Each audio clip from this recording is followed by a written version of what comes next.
Morning. അപ്പോൾ നമ്മുടെ ഇന്നത്തെ റെസിപ്പി എന്ന് പറയുന്നത് ഒരു തോരനാണോ എന്ന് വെച്ചാൽ തോരനല്ല, പക്ഷെ തോരൻ്റേതായിട്ടുള്ള കുറേ കാര്യങ്ങളൊക്കെ നമ്മൾ ചേർക്കുന്നുണ്ട്.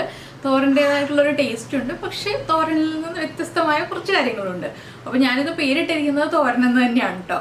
നമ്മുടെ വാഴക്കൂമ്പ് മുട്ടത്തോരൻ. വാഴക്കൂമ്പ് മുട്ടത്തോരൻ എന്ന് പറഞ്ഞിട്ട് ഞാൻ വേറെ കുറച്ച് തോരൻ റെസിപ്പി നേരത്തെ ചെയ്തിട്ടുണ്ട്. പക്ഷെ ഇത് അതിൽ നിന്ന് വ്യത്യസ്തമായി കുറച്ച് ഇൻഗ്രീഡിയൻസ് ഒക്കെ നമ്മൾ വേറെ രീതിയിലൊക്കെ ചേർത്തിട്ടാണ് ചെയ്യുന്നത്. അപ്പോൾ വാഴക്കൂമ്പും മുട്ടയും സവോളയും ഒക്കെ ചേർത്തിട്ടാണ് ഈ റെസിപ്പി ചെയ്യുന്നത്. നിങ്ങൾ ഇതുപോലെ ചെയ്തില്ലെങ്കിൽ ഉറപ്പായിട്ടൊന്ന് ട്രൈ ചെയ്യണേ. നമുക്ക് എങ്ങനെയാണ് നമ്മുടെ ഈ ഒരു വാഴക്കൂമ്പ് മുട്ടത്തോരൻ ചെയ്യുന്നതെന്ന് നോക്കാം. നമുക്ക് നമ്മുടെ ഇൻഗ്രീഡിയൻസ് നോക്കാം. ഞാനിപ്പോൾ ഒരു വാഴക്കുടപ്പൻ്റെ ഒരു 1/4 ഭാഗം ചെറുതായിട്ട് കൊത്തിയരിഞ്ഞ് കഴുകി വൃത്തിയാക്കി എടുത്തിട്ടുണ്ട്. കൊത്തി അരിഞ്ഞതിന് ശേഷം നമ്മൾ വെള്ളത്തിലിട്ട് വയ്ക്കുക. നമ്മൾ കുക്ക് ചെയ്യുന്നതിന് തൊട്ട് മുന്നേ ആയിട്ട് വെള്ളത്തിൽ നിന്ന് വെള്ളം മാറ്റിയെടുക്കുക കേട്ടോ. അതിലേക്കായിട്ട് 2 മുട്ട എടുത്തിട്ടുണ്ട്. ഞാൻ ചെറിയൊരളവാണ് കാണിക്കുന്നത്. പിന്നെ ഒരു ചെറിയ സവോള എടുത്തിട്ടുണ്ട്. എരിവിനായിട്ട് 2 പച്ചമുളകും 4 വറ്റൽമുളകും എടുത്തിട്ടുണ്ട്. അത് നിങ്ങളുടെ ഇഷ്ടത്തിന് പച്ചമുളക് ഒഴിവാക്കണമെങ്കിൽ ഒഴിവാക്കാം, വറ്റൽമുളക് ചേർക്കണം കേട്ടോ. പച്ചമുളകാണ് ഒഴിവാക്കണമെങ്കിൽ ഒഴിവാക്കാവുന്നത്. പിന്നെ ഒരു പിടി തേങ്ങാക്കൊത്ത് എടുത്തിട്ടുണ്ട്. തേങ്ങാക്കൊത്ത് ചേർക്കുമ്പോഴാണ് ഈ ഒരു തോരന് ടേസ്റ്റ് ഉണ്ടാവുക. അപ്പോൾ ആദ്യം നമുക്ക് ഈ പച്ചമുളക് ഒന്ന് ചെരിച്ച് കട്ട് ചെയ്ത് വയ്ക്കാം. അതുപോലെ തന്നെ നമ്മൾ മുട്ട ഒന്ന് സ്ക്രാമ്പിൾ ചെയ്തെടുക്കാം.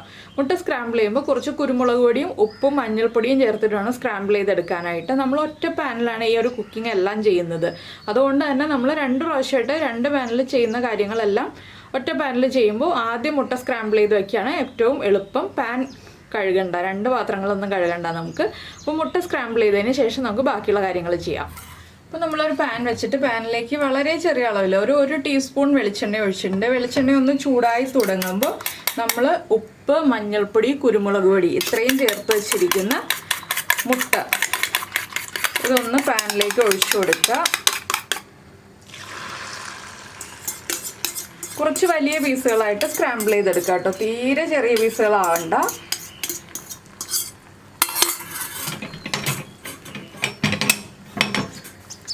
ഇതൊന്ന് പതുക്കെ ഇളക്കി കുറച്ച് വലിയ പീസുകളാക്കി എടുക്കുക. ഇതേ പാനിൽ തന്നെ നമുക്ക് ബാക്കി എല്ലാ കാര്യങ്ങളും ചെയ്യാം. അപ്പോൾ നമ്മൾ ഒരു പാൻ എടുക്കുകയാണെങ്കിൽ ഈ പാനിൽ തന്നെ എല്ലാ കാര്യങ്ങളും ചെയ്യുകയാണെങ്കിൽ ലാസ്റ്റ് വേണമെങ്കിലും നമുക്ക് ഈ മുട്ട സ്ക്രാമ്പിൾ ചെയ്ത് ചേർക്കാം. പക്ഷെ അപ്പോൾ നമ്മൾ 2 പാൻ എടുക്കേണ്ടി വരും. അതുകൊണ്ടാണ് ഞാൻ നിങ്ങൾക്ക് ഒറ്റ പാനിൽ തന്നെ ചെയ്യാമെന്ന് പറഞ്ഞു തരുന്നത്. മുട്ടയാണെങ്കിലും ഓവർ കുക്കായി പോകരുത്. ഇപ്പോൾ നമ്മുടെ മുട്ടയൊന്ന് കുക്കായി വന്നിട്ടുണ്ട്. ഇത്രയും മതി കേട്ടോ. ഇനി നമുക്ക് ഈ മുട്ട വേറൊരു ബൗളിലേക്ക് മാറ്റി വയ്ക്കാം. ഇത്രയും മതി. ഫ്ലെയിം കുറയ്ക്കുക. ഫ്ലെയിം ഓഫ് ചെയ്യേണ്ട. നമുക്ക് ഇതേ പാനിൽ ഇപ്പോൾ തന്നെ അടുത്ത കാര്യങ്ങൾ ചെയ്യാനുള്ളതാണ്. അപ്പോൾ ഞാൻ വീണ്ടും അതേ പാൻ തന്നെ വെച്ചിട്ടുണ്ട്. ഫ്ലെയിം കൂട്ടി വയ്ക്കുക. നമുക്ക് വീണ്ടും പാനിലേക്ക് വെളിച്ചെണ്ണ ഒഴിച്ചു കൊടുക്കാം. ഇപ്പോൾ നമ്മുടെ വാഴക്കുടപ്പനൊക്കെ വഴറ്റിയെടുക്കാൻ ആവശ്യമായിട്ടുള്ള വെളിച്ചെണ്ണ ചേർക്കുക. വെളിച്ചെണ്ണ ഒന്ന് ചൂടായി തുടങ്ങുമ്പോൾ നമ്മൾ ആദ്യം ചേർക്കുന്നത് കടുകാണ്. ഒരു 1/2 ടീസ്പൂൺ കടുക് മതി. ചെറിയ അളവിലല്ലേ നമ്മൾ ചെയ്യുന്നുള്ളൂ. കടുക് ഒന്ന് പൊട്ടി വരട്ടെ. ഇപ്പോൾ നമ്മുടെ കടുക് പൊട്ടിക്കൊണ്ടിരിക്കുന്നുണ്ട്. ഇതിലേക്ക് നമ്മൾ ഇനി ചേർക്കാൻ പോകുന്നത് നമ്മൾ കട്ട് ചെയ്ത് വെച്ചിരിക്കുന്ന തേങ്ങാക്കൊത്താണ്. അപ്പോൾ തേങ്ങാക്കൊത്ത് ഞാൻ ഇതുപോലെ കുറച്ച് വലിയ പീസുകളായിട്ടാണ് കേട്ടോ കട്ട് ചെയ്തിട്ടുള്ളത്. നമ്മൾ ഉണ്ണിയപ്പത്തിനൊക്കെ കട്ട് ചെയ്യുന്ന പോലെ ചെറിയ പീസുകളായിട്ടല്ല. ബീഫിലൊക്കെ ഇടില്ലേ, ബീഫ് ഫ്രൈയിലൊക്കെ, അതുപോലെ കുറച്ച് വലിയ പീസുകളായിട്ടാണ് കട്ട് ചെയ്തിട്ടുള്ളത്. ഇനി നമുക്ക് തേങ്ങാക്കൊത്തും കൂടി എണ്ണയിലേക്ക് ചേർത്ത് കൊടുക്കാം. തേങ്ങാക്കൊത്ത് ഒന്ന് ചെറുതായിട്ട് കളർ മാറി വരണം. ആ രീതിയിൽ നമ്മളൊന്ന് ഇളക്കി കൊടുക്കുക. തേങ്ങാക്കൊത്തൊക്കെ നിങ്ങൾ വാഴക്കുടപ്പൻ ഒരെണ്ണം മുഴുവനായിട്ട് എടുക്കുന്നുണ്ടെങ്കിൽ ഒരു 2 പിടി വരെ ചേർത്ത് കൊടുക്കുക. ഇതിൻ്റെ കൂടെ തന്നെ നമുക്ക് നമ്മൾ എടുത്തു വെച്ചിരിക്കുന്ന വറ്റൽമുളകും ചേർത്ത് കൊടുക്കാം. ഞാനിപ്പോൾ ഒരു 4 വറ്റൽമുളക് എടുത്തിട്ടുണ്ട്. അതും ചേർക്കുന്നുണ്ട്. തേങ്ങക്കൊത്ത് ഓവറായിട്ട് കുക്കായി പോരുത്. അപ്പോൾ നമുക്ക് കഴിക്കാൻ അത്ര നല്ല സുഖം ഉണ്ടാവില്ല. കുറച്ച് ഹാർഡായി പോവും. ഒന്ന് ചെറുതായിട്ട് കളർ മാറി വരാനേ പാടുള്ളൂ. അപ്പോൾ തേങ്ങക്കൊത്തൊക്കെ ഒന്ന് കുക്കായി തുടങ്ങുന്നുണ്ട്. വല്ലാതെ കളർ മാറി വരുന്നൊന്നുമില്ല. ചെറുതായിട്ടൊന്ന് കുക്കായി തുടങ്ങുന്നുണ്ട്.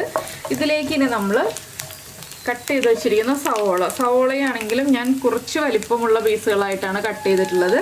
നീളത്തിൽ കട്ട് ചെയ്തിട്ട് അതൊന്ന് കുറുകെ കട്ട് ചെയ്തു. പച്ചമുളകും ഒന്ന് ചെരിച്ച് കട്ട് ചെയ്തെടുത്തിട്ടുണ്ട്. ഇനി ഇതെല്ലാം ചേർത്ത് നന്നായിട്ടൊന്ന് ഇളക്കി കൊടുക്കുക.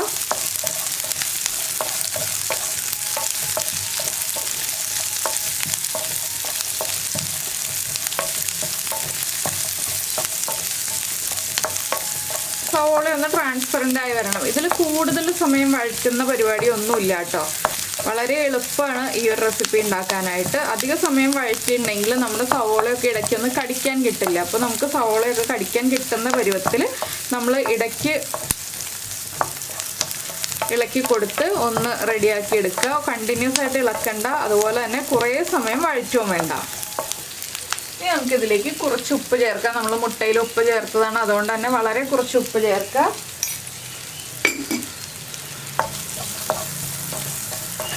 എന്താണെന്ന് വെച്ചാൽ വാഴക്കുടപ്പൻ നമ്മൾ ചേർത്ത് കഴിയുമ്പോൾ ചുരുങ്ങും. അതുകൊണ്ട് ഉപ്പിൻ്റെ അളവ് എപ്പോഴും കുറച്ച് ചേർക്കാം. നമുക്ക് ലാസ്റ്റ് ആവശ്യമാണെങ്കിൽ ചേർത്ത് കൊടുക്കാം.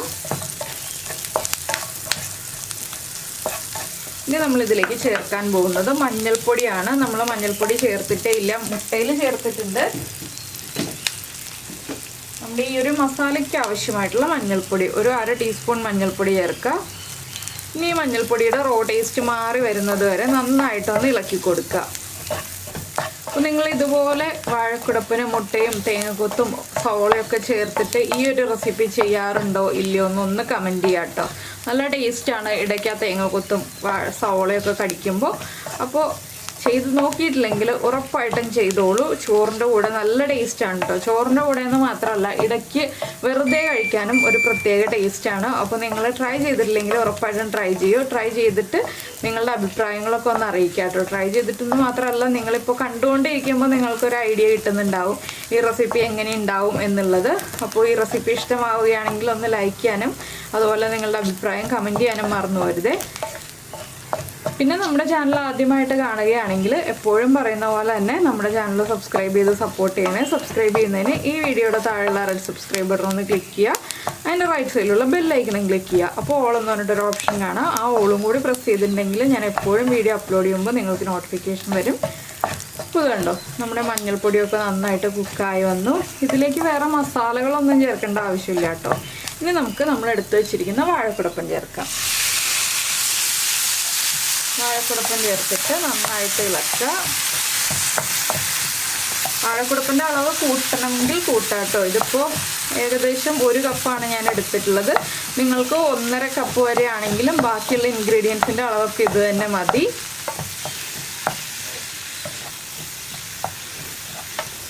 ഇനി വാഴക്കുടപ്പനൊന്ന് കുക്കായി വരട്ടെ. നമുക്കൊന്ന് അടച്ചു വെച്ച് വേവിക്കാം. ഇതെല്ലാം ഒരുമിച്ച് ചേർത്ത് വെച്ചിട്ട് ഒരു 3 മിനിറ്റ് ഒന്ന് അടച്ചു വെച്ച് വേവിക്കാം. വാഴക്കുടപ്പനിലേക്ക് ആ മഞ്ഞൾപ്പൊടിയും എരിവും അതുപോലെ തന്നെ ഉപ്പും ഒക്കെ ഒന്ന് പിടിച്ചു വരട്ടെ.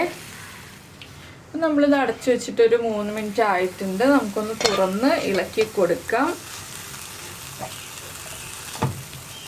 അപ്പോൾ നിങ്ങൾക്ക് തേങ്ങക്കൊത്തിന് പകരം തേങ്ങ ചേർക്കണം എന്നുണ്ടെങ്കിൽ ഒരു 1/4 കപ്പ് തേങ്ങ ചേർക്കാം കേട്ടോ തേങ്ങക്കൊത്തിന് പകരം. അപ്പോൾ തേങ്ങ ചേർക്കുകയാണെങ്കിൽ ഈ ഒരു സ്റ്റേജ് ആകുമ്പോൾ നമ്മുടെ വാഴക്കുടപ്പനൊക്കെ ഒന്ന് കുക്കായി വരുമ്പോൾ തേങ്ങ ചേർത്ത് കൊടുക്കാം. തേങ്ങക്കൊത്ത് ചേർക്കുകയാണെങ്കിലാണ് കടിക്കാൻ കിട്ടുക. തേങ്ങ ചേർക്കുകയാണെങ്കിൽ നമ്മുടെ വാഴക്കുടപ്പൻ്റെ കൂടെ നമുക്ക് ആ ഒരു രീതിയിൽ തന്നെ കിട്ടുള്ളൂ. ഇനിയിപ്പോൾ നമുക്ക് ഉപ്പൊക്കെ ചെക്ക് ചെയ്യാം. ഉപ്പ് കുറവാണെങ്കിൽ ഉപ്പ് ചേർത്ത് കൊടുക്കാം. ഉപ്പ് ചേർക്കുമ്പോഴും ശ്രദ്ധിക്കാം, മുട്ടയിൽ ഉപ്പുള്ളതാണ്. ഉപ്പൊക്കെ ആവശ്യത്തിനുണ്ട്. വാഴക്കുടപ്പനും കുക്കായുണ്ട്. ഇനി നമുക്കിതിലേക്ക് നമ്മൾ മാറ്റി വെച്ചിരിക്കുന്ന മുട്ട സ്ക്രാമ്പിൾ ചെയ്തതുണ്ടല്ലോ, ഇതും കൂടി ചേർത്ത് കൊടുക്കുക. നന്നായിട്ടൊന്ന് ഇളക്കി മിക്സ് ചെയ്യുക. അപ്പോൾ എങ്ങനെയുണ്ട്? ഈസി അല്ലേ? വാഴക്കുടപ്പന് ഉപയോഗിച്ച് നമ്മൾ 1, 2, 3, 4 റെസിപ്പികളൊക്കെ ചെയ്യാറുള്ളൂ. അപ്പോൾ ഇതുപോലെ വ്യത്യസ്തമായ റെസിപ്പികളൊക്കെ നിങ്ങളൊന്ന് ട്രൈ ചെയ്ത് നോക്കൂ.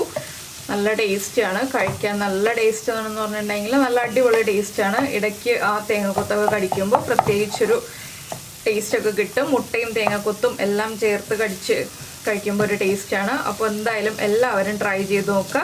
ഇനി നമുക്ക് ഫ്ലെയിം ഓഫ് ചെയ്തിട്ട് ഇളം ചൂടോടുകൂടി കഴിക്കാവുന്നതേ ഉള്ളൂ. അപ്പോൾ ഇന്നത്തെ റെസിപ്പി ഇത്രയേ ഉള്ളൂ. നമുക്ക് നമ്മുടെ അടുത്ത റെസിപ്പിയുമായിട്ട് അടുത്ത ദിവസം വീണ്ടും കാണാം.